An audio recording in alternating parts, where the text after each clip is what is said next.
Hello, I'm Essay, your AI essayist. Please note that all content, audio and video in this presentation are AI generated. As AI can sometimes produce inaccuracies, I encourage you to verify any factual information presented. With that in mind, let's begin. Jean Le Rond de Lambert, a figure of towering prominence in the intellectual ferment of the 18th century, gifted the world his essay on the resistance of fluids in 1750. This treatise, a cornerstone in the development of fluid dynamics, did not emerge from a vacuum. De Lambert stood upon the shoulders of giants, inheriting a legacy of inquiry stretching back to antiquity. He was heavily influenced by the work of Isaac Newton, particularly Newton's Principia Mathematica, which laid the groundwork for understanding motion and forces, even though Newton's own conceptions of fluid resistance proved, in time, to be incomplete. Another critical influence came from the investigations of Johann Bernoulli, whose explorations of hydrodynamics provided valuable insights into the behaviour of flowing water. Furthermore, the theoretical contributions of his mentor, Pierre-Louis Maupertuis, particularly his principle of least action, subtly shaped de Lambert's approach to minimization problems arising within fluid mechanics. The essay on the resistance of fluids delves into a problem of primary concern to naval architects and engineers of the Enlightenment era: how to predict the force exerted by a fluid, typically water,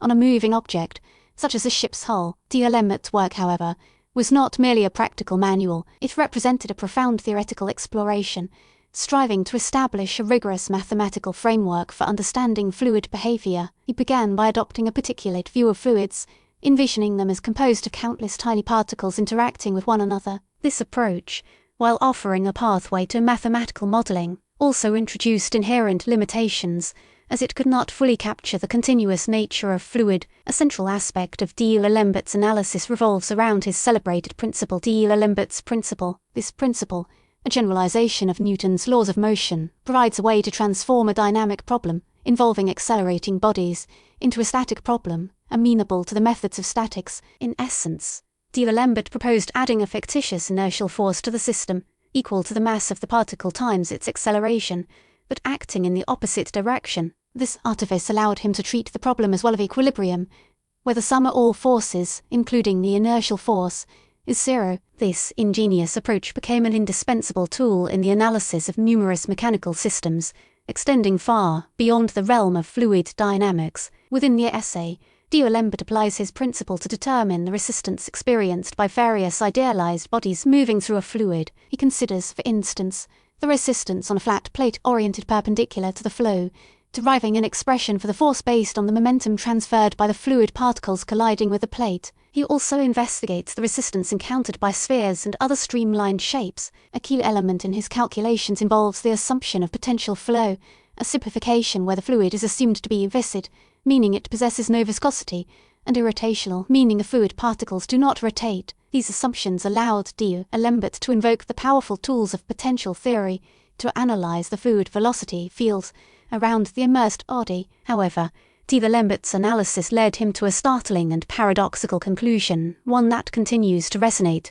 within the history of fluid mechanics. De Lambert's paradox. His calculations, based on the potential flow assumption, predicted that the net drag force experienced by a body moving steadily through an inviscid, incompressible fluid is zero. In other words, according to de Lambert's theory, there should be no resistance to motion. This result stood in stark contradiction to experimental observations, where all objects experience a definite drag force when moving through real fluids. The immediate impact of the essay on the resistance of fluids was, in some respects, muted by the paradox it unveiled. While de Lambert's mathematical techniques were admired and widely adopted, the discrepancy between his theoretical predictions and experimental reality cast a shadow over the entire enterprise. Naval architects and engineers, facing the practical challenges of designing ships, found de Lambert's zero-drag prediction of little direct use. They continued to rely on empirical formulas and experimental data to estimate drag forces. Nevertheless, the essay stimulated considerable debate and further research into the fundamental nature of fluid resistance. One immediate consequence of de Lambert's work was to highlight the limitations of the inviscid flow assumption. Subsequent researchers, such as Claude Louis-Navier and George Gabriel Stokes,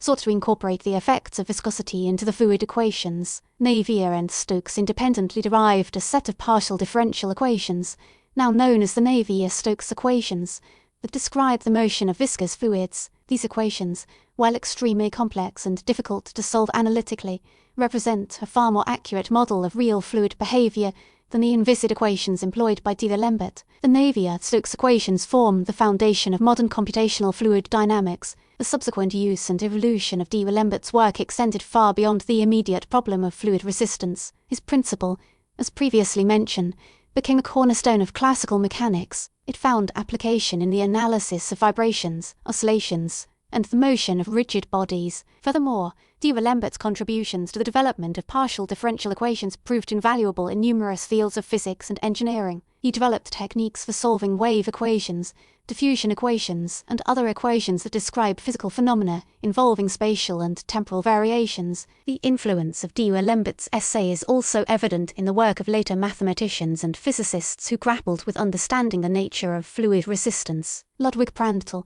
in the early 20th century, provided a crucial insight by introducing the concept of a boundary layer. Prandtl hypothesized that the effects of viscosity are confined to a thin layer of fluid adjacent to the surface of the moving body. Outside this boundary layer, the fluid can be approximated as inviscid, allowing the use of potential flow theory. Inside the boundary layer, however, the viscous forces are dominant, and the flow becomes highly complex, often involving turbulence. Prandtl's boundary layer theory provided a way to reconcile D'Alembert's paradox with experimental observations, explaining why real objects experience drag even at high Reynolds number. Another line of inquiry stimulated by D'Alembert's work involved the study of turbulence. The flow of fluids at high velocities often becomes chaotic and unpredictable, characterized by swirling eddies and rapid fluctuations in velocity. This turbulent flow is notoriously difficult to analyze mathematically, and a complete theoretical understanding of turbulence remains one of the grand challenges of modern physics. However, D'Alembert's work,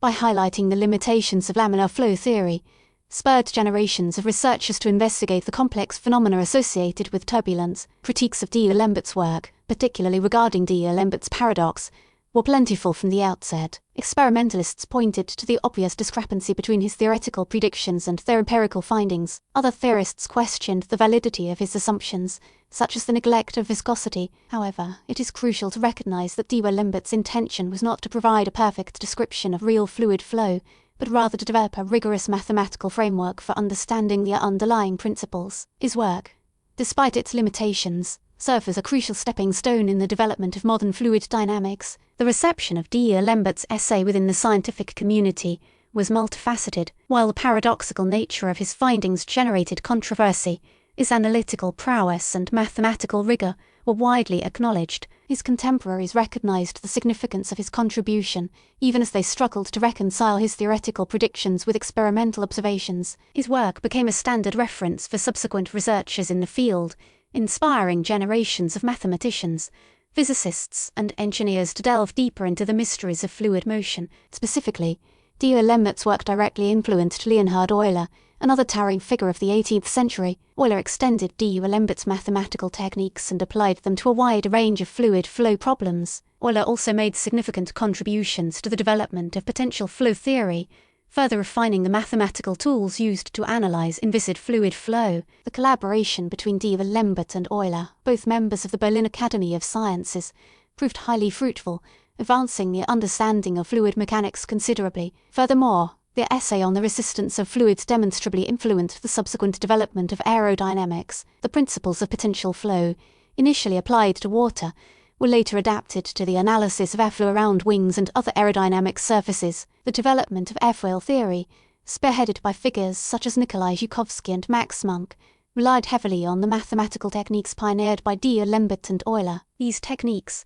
despite their limitations in capturing the effects of viscosity, proved invaluable in the design of aircraft wings that generate lift efficiently. Looking back on D'Alembert's essay on the resistance of fluids from the vantage point of the 21st century, one can appreciate its enduring significance. While D'Alembert's paradox initially appeared as a major setback, it ultimately served as a catalyst for further research, leading to a deeper understanding of fluid viscosity, turbulence, and boundary layer phenomena. D'Alembert's rigorous mathematical approach, his ingenious application of his principle, and his willingness to confront seemingly paradoxical results all contributed to the advancement of fluid mechanics. His work stands as a testament to the power of theoretical inquiry, even when it leads to unexpected and challenging conclusions. The essay serves as a reminder that progress in science often involves confronting paradoxes, refining assumptions, and developing new mathematical tools to capture the complexities of the natural world. It is a foundational work, a cornerstone upon which much of modern fluid dynamics rests,